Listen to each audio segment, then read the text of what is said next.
நண்பர்கள் அனைவருக்கும் வணக்கம். மனிதன் துன்பப்படுவதற்கான காரணம் என்பது தன்னுடைய நோக்கம், தான் வந்த வேலை என்னன்றது தெரியாம இருப்பதனால. அதே மாதிரி அந்த சுதர்மம் சொல்லக்கூடிய தன்னுடைய வேலை என்னன்றது தெரியல.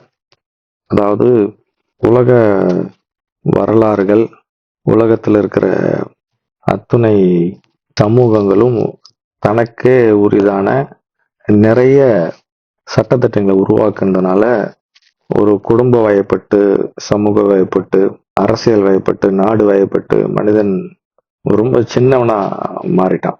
ஆனால் அதையெல்லாம் மாற்றி அமைத்த நம்முடைய முன்னோர்கள், தன்னை உணர்ந்த முன்னோர்கள் பின்பு இந்த சமூகம் திரும்பவும் அவங்க பின்னாடி போய் தன்னை தெரிந்து கொள்வதற்கான முயற்சியை எல்லா காலங்களிலும் ஏற்படுத்தி கொண்டே வருகிறது. இந்த பிரபஞ்ச நிகழ்வுகளில் இந்த மனிதனுடைய இருப்பு என்பது, வாழ்வு என்பது மிக குறுகிய காலத்தில் இருக்கிறது, குறுகிய காலகட்டமாக இருக்கிறது. பல கோடி ஆண்டுகளில் பார்க்கும்பொழுது, இந்த பிரபஞ்சம் உருவான இதிலிருந்து பார்க்கும்பொழுது நம்மளுடைய வாழ்வு என்பது அதிகபட்சமாக ஒரு 100, அதிகபட்சமா 150ன்னு வச்சுக்கலாம். அதாவது சொல்றாங்க நிறைய 150 நாள். அதில் குறிப்பாக சிறு வயது முதல் இருக்கிற காலகட்டத்துல இப்போ தன்னுடைய வேலை என்ன என்பது தெரிந்து கொண்டானா அப்படின்னு பார்த்தோம்னா, அதற்கு அவன் நிறைய இடர்பாடுக்கிடையே தான் அதை தெரிந்து கொள்ளக்கூடிய சூழ்நிலை இருக்குது. அதனால ஒரு மனிதன் தெளிவா தன்னுடைய வேலையை தெரிந்து கொண்டார், தன்னுடைய மிஷன், தனக்கே உரிதான, தனக்கு பிரத்யோகமாக இயற்கை விட்ட வேலை, இந்த பிரபஞ்சம் விட்ட வேலையை தெரிந்து கொண்டால் துன்பம் இல்லை. ஃபர்ஸ்ட் ஒரு விஷயம். ரெண்டாவது விஷயம், பல்வேறு விதத்தில் இந்த முதல் விஷயத்திலேயே தெரிஞ்சிச்சுன்னா வேலை முடிஞ்சது. ரெண்டாவது விஷயம், பல்வேறு விதமான சூழல்களில் ஆட்பட்டு பல விதத்தில் அவன் வெளியே போய் போய் போய் பார்த்து ஒரு முடிவு எடுக்க முடியாத நிலையில் என்ன முடிவு எடுக்கணும், இல்லாட்டி இந்த முடிவு எடுக்கும்போது மற்றொரு ஒரு முடிவு எடுத்த போது அதுல போய் நின்று பார்த்து நிறைய விஷயங்கள் குழப்பம் ஏற்பட்டு எல்லாவற்றிலும் உள்ள மூக்கு நுழைச்சிட்டு இல்லாட்டி எல்லாத்துலயும் கையை நினைத்து கொண்டு எதுலையுமே திறம்பட அவனால மிளிர முடியவில்லை.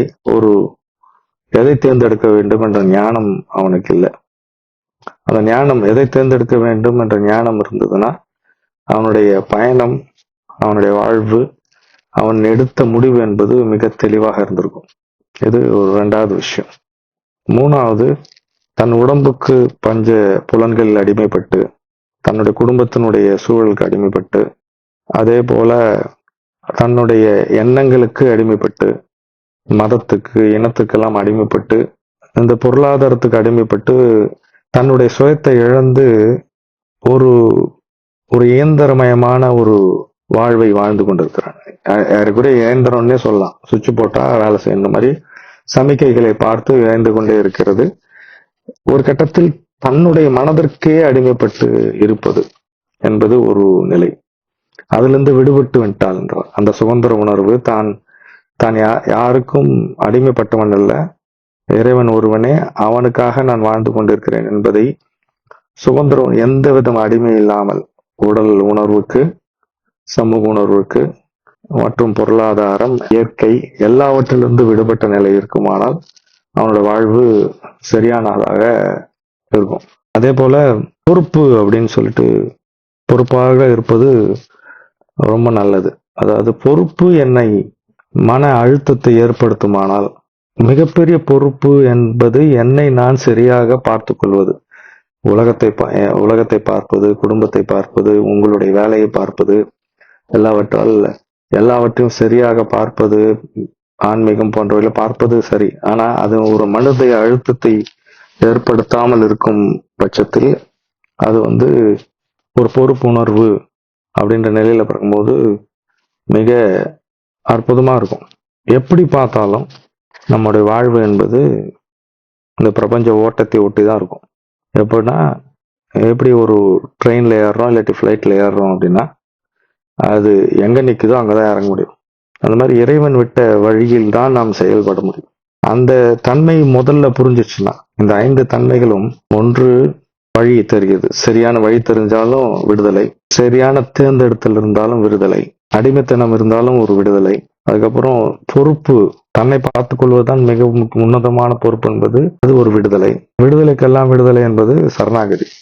அப்போ இன்னைக்கு இருக்கிற சூழ்நிலையில நாம இருக்கிற நிலை பார்த்தீங்கன்னா, இந்த நம்மளுடைய வாழ்வு ஏதோ ஒரு வகையில இந்த 5 மனநிலையில சிக்கி இருக்கு.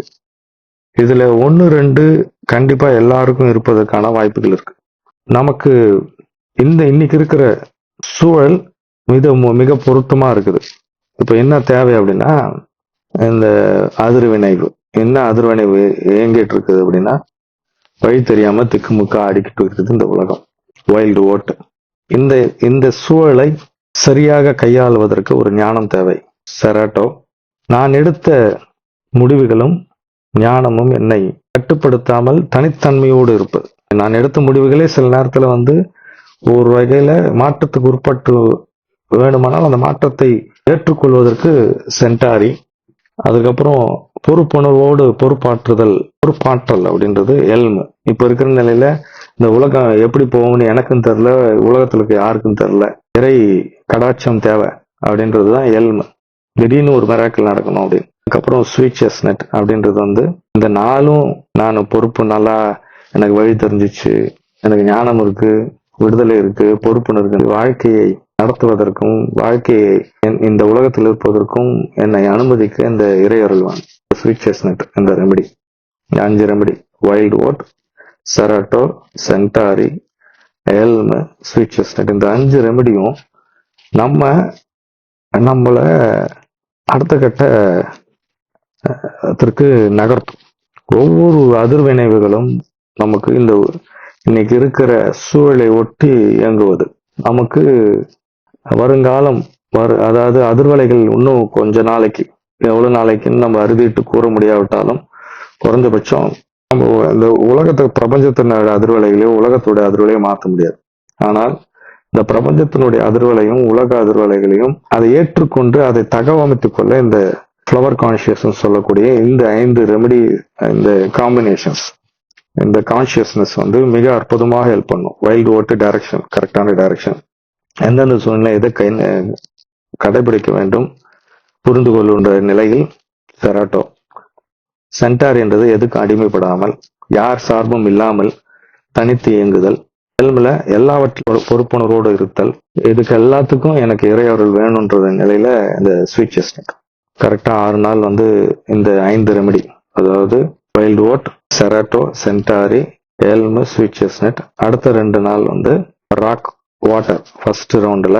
8 நாள் முடிஞ்ச பிறகு திருப்பி காம்பினேஷன் வைல்டு ஓட்டு, cerato, Centauri, Elm, sweet chestnut 6 நாள். அதுக்கு அடுத்த 2 நாள் ரெட் செஸ்னட். இந்த மாதிரி 2வது ரவுண்டு. 3வது ரவுண்டு திரும்பவும் 6 நாள் காம்பினேஷன். இந்த காம்பினேஷனுக்கு பேர் பொறுப்பாற்றல், பொறுப்பாக இருத்தல் அப்படின்னு வச்சுக்கலாம். பொறுப்புணர்வு அப்படின்ற ஒரு காம்பினேஷன். 3வதும் அதே மாதிரி 6 நாள் காம்பினேஷன், 2 நாள் ராக் வாட்டர். 4வது காம்பினேஷன்லயும் 6 நாள் காம்பினேஷன், 2 நாள் ரெட் செஸ்னட். இந்த அளவுல 4 சுழற்சி. இதுக்குள்ளவே என்ன நடக்கும் அப்படின்னா, நிறைய பேருக்கு வாழ்க்கையில ஒரு ஆழ்ந்த புரிதல் அவர்களை பற்றி ஏற்படும். எவன் தன்னை அறிந்தாருக்கு அவனால துன்பம் இல்லை. அவனால துன்பம் இல்லைன்னா மற்றவங்களால துன்பம் இல்லை. மற்றவங்களால எப்பயுமே துன்பம் கிடையாது. நம்ம அவன் இப்படி பண்ணிட்டானே, இதை செஞ்சிட்டானே, இப்படி நடந்துச்சேன்னு அதை நம்ம ஏற்றுக்கொள்வதனாலதான் துன்பம்.